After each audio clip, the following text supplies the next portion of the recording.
Hey guys, this is Pedro back with another interview, this time covering VCT Masters Toronto 2025. For this occasion, I'm here accompanied by Crazy Guy of RRQ, this time coming off their match against Fnatic, in which they lost in said match to thus go down in said competition, finish in 7th and 8th place. So, Crazy Guy, I really do appreciate you giving me the opportunity for this quick conversation. Obviously, it's a tough way to go down, bowing out in this competition. So first and foremost, I want to ask you, how are you feeling? What's going through your mind? How are you kind of taking in this loss? Uh, it's feel very sad, of course, when you lose.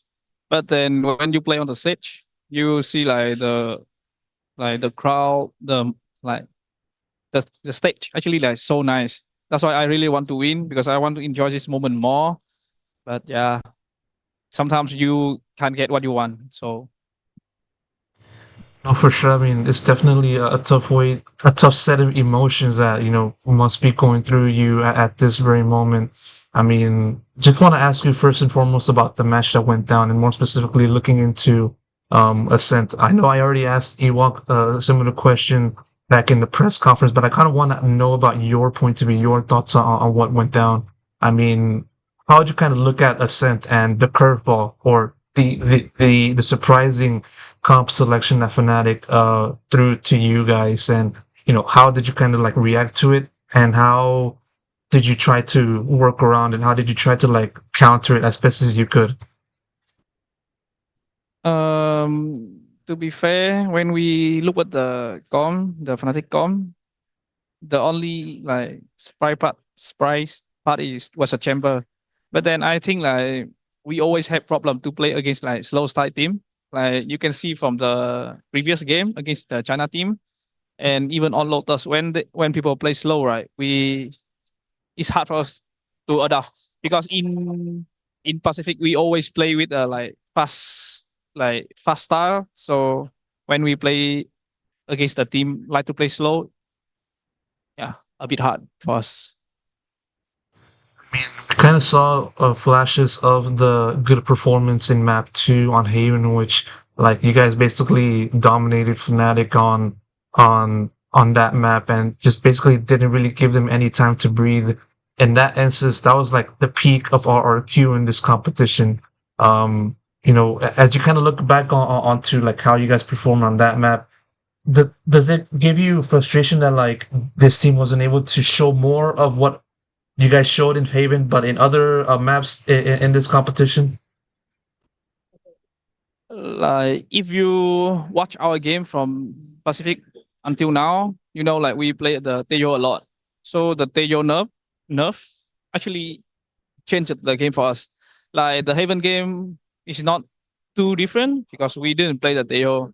But now on other map we need to figure out how to play because me and Kushi both play the initiator and two of us both play the Sova. So one need to change. But for me, right, the changing to the Omen is fine because I can choose like the playstyle I want. But then for the KO, I still need to learn because RQ is the first team I play the KO. So yeah. No, for sure. I mean, you kind of mentioned about like facing off against different set of opponents. I mean, of course, the previous team being Wolves and today in Fnatic. I'm gonna actually send you a question from a viewer that's actually watching the stream because I am live streaming this Yes. interview. What difficulties had you shown or did you see when it comes to like shooting against other opponents from different regions? you know, has there been any similarities or has been any differences in just trying to face off against different teams from different regions? Um, we all knew all the team here, even the team from group stage is like the team who qualify. And yeah, of course, they're gonna be like sharpshooter and then very smart also. So when we play against all the new team, it's nice. Like we didn't know what to expect from them, and then yeah, you can see some people like very sharp, like Spring Juicy from Wolf, and then Fnatic. You always have like Kazak and Chronicle Anfajer. So yeah, but like I think the hardest part for us, I must say when we play against a new team, right? our position was a little bit uncomfortable. Like we didn't know like where to play. We didn't set up like good crossfire. I remember that there was one round we had 4 on B ascent, but then we still end up losing the round. So yeah, we just feel like uncomfortable to play against like some new play style. It's not like they are sharp and we are shit, something like that. For sure, I definitely understand that, and I wanna backtrack onto one answer that you said earlier on in the conversation about like the Tejo meta, and like this team has been mostly known for playing Tejo, and I remember like I believe it was one of those maps in this series that like basically only played Tejo, and it was only because of this nerf or meta change that you guys had to pivot away from that. Um, how much of an effect did that switch in the meta affect your team and having to adjust from end of Pacific up until this current point? I think it's how to say it changed a lot our play style, like a lot, because we feel like okay, if I cannot play Sova, they basically the same like the Sova. I feel like very comfortable play like scan initiator, same like Kushi. But then now we need to go away from it. I think not only RQ but other team like struggling also. Like you can see G2, without like they are still good, but without the Teho, they seem like lower, like how to say, not good as before, you know. And I think yeah, all the team got like nerf with the Teo. Mhm. It's just a matter of just trying to adapt and be ahead of everybody else when it comes to doing those adaptations. And like, unfortunately, you guys bow out of this competition early on in the playoffs, which is obviously not the best, not one that anybody would want to experience, but such as the hand that you're dealt. With that said, I want to ask you another question from another viewer of this stream.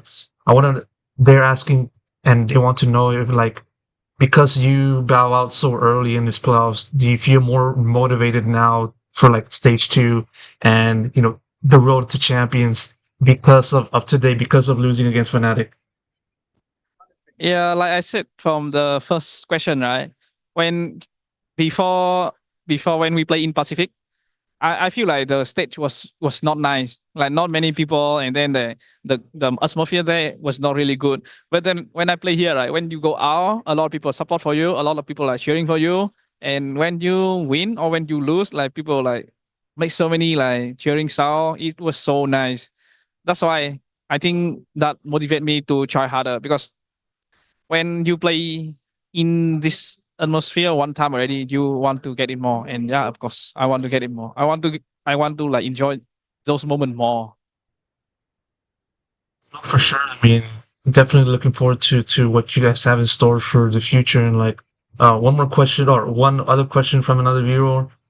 Just a simple one. Who do you think will win this competition from your opinion? Uh, I mean, it's hard to say if I need to. Well, actually, like between Fnatic, Genji, PaperX, and G2, it's so hard to choose. But I think I will go for like PaperX or Genji because all of us came from APAC. So yeah, it came from Pacific. Oh yeah, we need to like support the Pacific. Of course, and one more question before I have to wrap this up.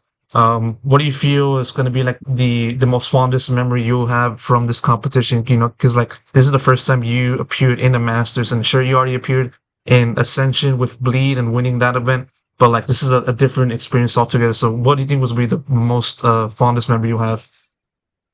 The I think I will always remember the moment like the the people like the crowd support for me, cheering for me. I think I would remember those moments.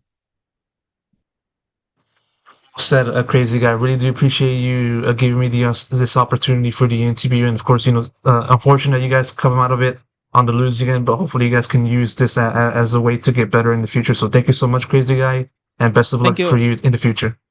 Thank you. Thank you so much.